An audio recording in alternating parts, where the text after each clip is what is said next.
Chris here, and welcome to my channel, and welcome to this week's reading vlog. So it's officially September 2nd, which means it's time for the latest round of the Final Book Support Group. It is that time again. So my TBR. Ta-da! We have On the Far Side of the Mountain for TBR Bet. We have The Starlit Loom for Final Book.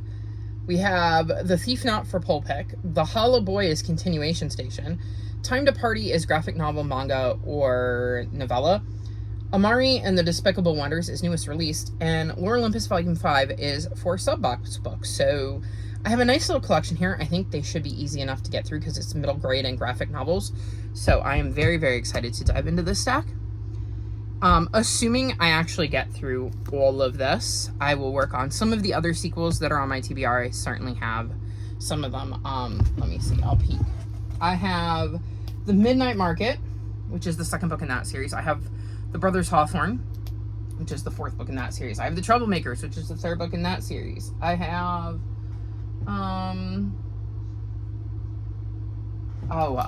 the next CC Rios book. I could read the, I think it's sixth or seventh Haunted Home Restoration Mystery, because I have that one. Although I think that one's still at the library. I'm looking. Oh, I have The Beast. I have the second book in A Good Girl's Guide to Murder. I have the next book in, I don't know what it's called. It's called Murder in Black Tie anyways. It's right here. What is the name of the series? The High Society Lady Detective series. So I have a lot of series that I can continue should I get through my TBR. But this is going to be my focus for this week. We'll see how much I can get through, and I'm very excited for most of these. And I say most of these because if you didn't watch my TBR video, The Starlit Loom is a series that has gone like this for me, but I owned book 4, so I was like, you know what, I'm just going to finish it, and then I can take it off my TBR, take it off my series to continue and find out how I wrapped it up, but I'm not expecting it to get higher than like 3.25 stars. So we'll see. Maybe it'll surprise me, but that is going to be my goal for this week, and yeah. Fingers crossed I have a lot of beloved reads, considering I am planning on reading series, and that I get through a bunch of them, because it would be nice to take some series off of my series to continue list.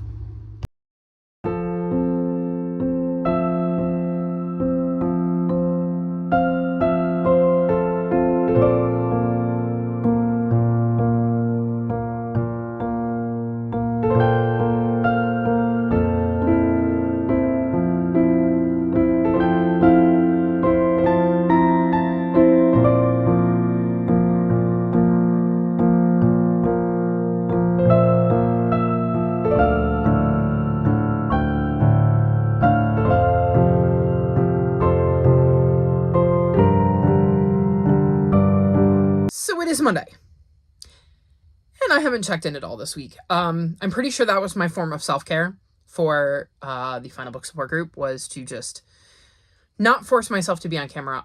This week, I finally had my phone call with the judge for Social Security because of my issues with COVID and leaving the house. I really can't work, so I've been struggling with that, and the only person I feel comfortable talking on the phone to is my best friend, and this was not my best friend, so it took a lot out of me, and then I didn't really want to be on camera, so I wasn't. So now I'm going to bring you through what I did, and unfortunately I did not finish my TBR. The one book I did not manage to finish is Amari and the Despicable Wonder. I got to page 48, so I only just started this. I also took a nap yesterday, because I was really worn out. My allergies have been atrocious, which has not helped. So another form of self-care was accepting that I was not going to finish my TBR and not trying to force myself to, and taking a nap instead. So that is where I'm at. Don't have much thoughts on this because we've only just started this, but did not finish this one.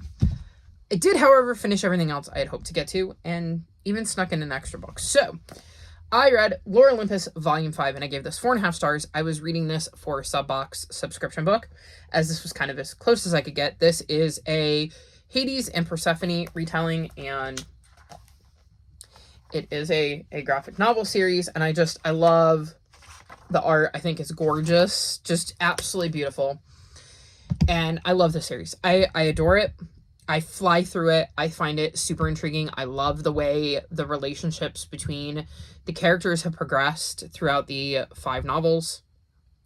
And I'm very, very curious to see where we're going, because there's some really interesting things that happen in this one, and I'm fascinated by this series and cannot wait to get to volume 6, even though I'm going to try to avoid doing that because this works out perfectly for the Final Book support group. So probably not in October, but the last round of this year should be in November, so that's probably when I will pick up the next volume of this. Then for final book, I read The Starlit Loom, and I gave this 3.5 stars. This is the 4th book in the Keeper series. And in the first book, our main character, Horace, ends up stumbling into the shop and finding a device. It is a box that has some special properties, and we see him discover these special properties and learn more about how these items, because there are more than just the box, have come to exist. There are some nefarious individuals who want to get their hands on items like the one Horace has found, and we kind of see the journey between the two sides throughout these books. This series has kind of gone downhill for me. I enjoyed the first book, I think, the most, and then they threw a lot more characters and POVs, and it got, I think, a little crowded, and I think it would have been better suited to just stay with Horace. I could have easily DNF'd the series and not picked this up, so I think it was an average end to an average series. I do feel like it tied up all of the loose ends. Like, I didn't feel like I had any questions left over, so there is that, and I don't really have much more to say about it because, like I said, I wasn't massively into it, but I don't think there was anything wrong with it, so 3.5 seems fair. It was just a way to get a series off of my TBR. Then, a book I do have a lot to say about is the book I read for graphic novel, manga, and short story, and that is Time to Party. And I gave this 5 stars. This is the 2nd book in the Dungeon Club, and this is so this is the perfect panel. So you can see we have the kids over here, and then we have the panel of Dungeons and Dragons. So we kind of go back and forth between these kids who are playing Dungeons and Dragons and see like their real life, and then actually see the campaign in pictures. So I think that really brings both sets of stories to life, because they're telling a story in their D&D campaign, and it really does draw you in just as much, at least for me, as the story of the kids. I love how they learn stuff through playing Dungeons and Dragons. I think it's really, really cool seeing how each of the people we follow learns more about themselves through getting to explore being somebody else in Dungeons and Dragons. This one focuses more on Olivia. Yes. So in the first book, you have Olivia, who is DMing for her friend Jess, and it's like a solo campaign. And we have seen other people kind of get involved because in the first book, they want to, well, Olivia at least, wants to start a D&D club. And we see Jess more so, and how she is struggling with the idea of letting other people into this thing that has been hers and Olivia's for so long. In this, we see Olivia struggling because her family isn't necessarily supportive of this silly little game she plays, and it messes with her ability to be the dungeon master. So I thought it was really interesting to see Olivia's point of view on this and see a struggle that Olivia is dealing with, while also seeing some minor things going on with some of the other characters. So this is just a series I absolutely adore, and I cannot wait for hopefully book 3, because I adore this series. It's a new favorite, and I need more of it, like ASAP. Then I finally got to a TBR vet with On the Far Side of the Mountain. This is the sequel to My Side of the Mountain, which I read when I was in grammar school. And I don't believe I ever followed up on it, but I have now, and I gave this 3.75 stars. So in the first book, we follow a kid named Sam, who I believe leaves home, goes to the woods, and ends up kind of living off the land because he is tired of dealing with the craziness of his family. It's his grandfather's land, and learns to survive on his own. In this one, we're following him as his sister has shown up, and some things happen that require him to have to go track down his sister because she kind of disappears, among other things. And I don't want to say what the other things are, because I feel like that is much more of a spoiler for book 1 than knowing his sister's involved in this one, because I mean, they're kind of on the cover.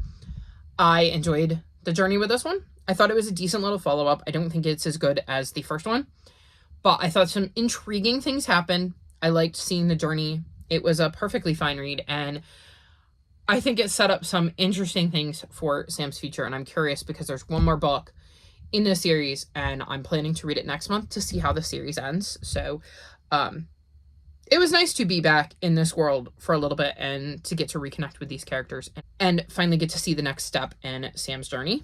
Then I read The Thief Knot, and I gave this 4.25 stars. This was the winner of PollPack, and this is the 4th book in the Green Glasshouse series, and this follows a character in the world that we meet in book 2, and they are investigating a kidnapping with the help of some friends. And we definitely see some characters who are familiar to us from earlier books in the series pop up, but I don't want to say who, how, why, etc. In addition to our main character. So I quite enjoyed this. I liked seeing the new characters we met and how they kind of interacted and meshed with some of the beloved characters from the series. I thought the kidnapping was intriguing, and I liked seeing how our characters kind of went about trying to puzzle out what was going on with that. It is really, really hard to talk about the details of this one without spoiling earlier books in the series. So just needless to say, I really like the new characters. I like the characters that they chose to highlight from past books, and I thought that the mystery was another fun one to puzzle out, and this was just an amazing addition to the series, and I'm really enjoying my read of it, and I'm excited to continue on with book 5. Then my bonus book was Spy Family Volume 2, and I gave this 5 stars. This series is fantastic so far.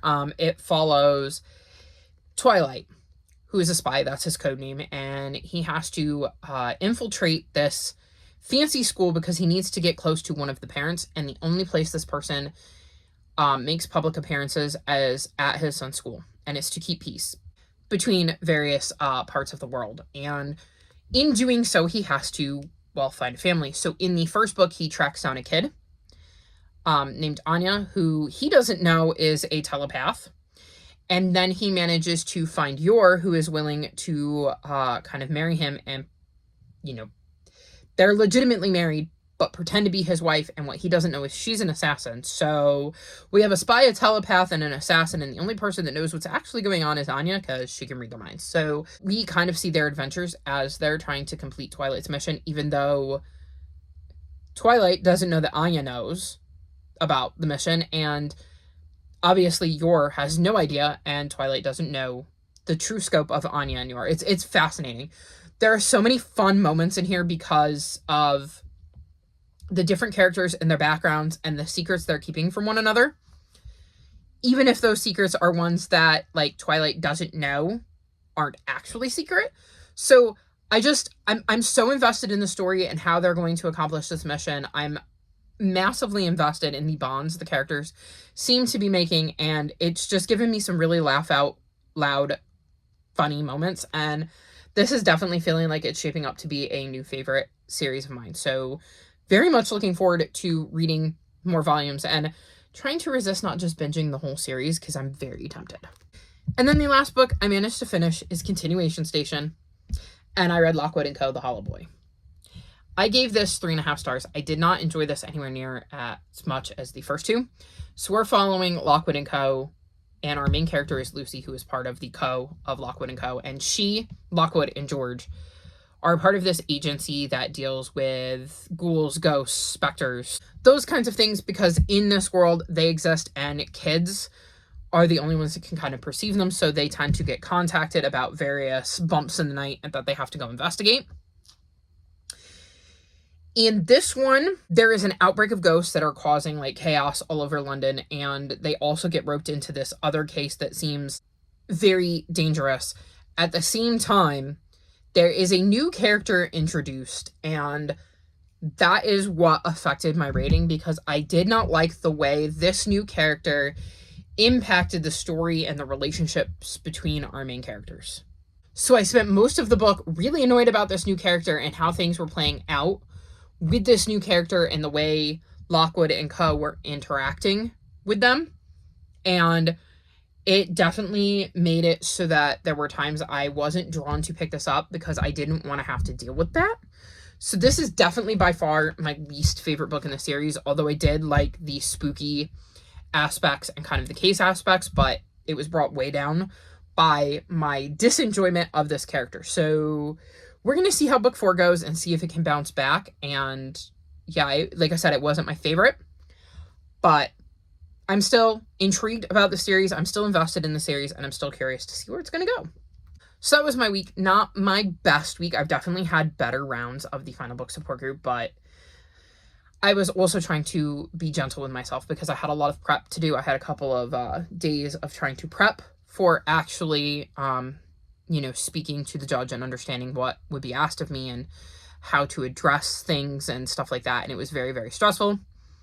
So I'm trying to be gentle on myself, that between that and my allergies, which are, like I said, absolutely kicking my butt, that the fact that I got anything read is quite the accomplishment.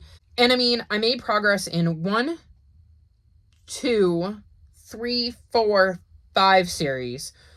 I caught up on a series and I finished a series.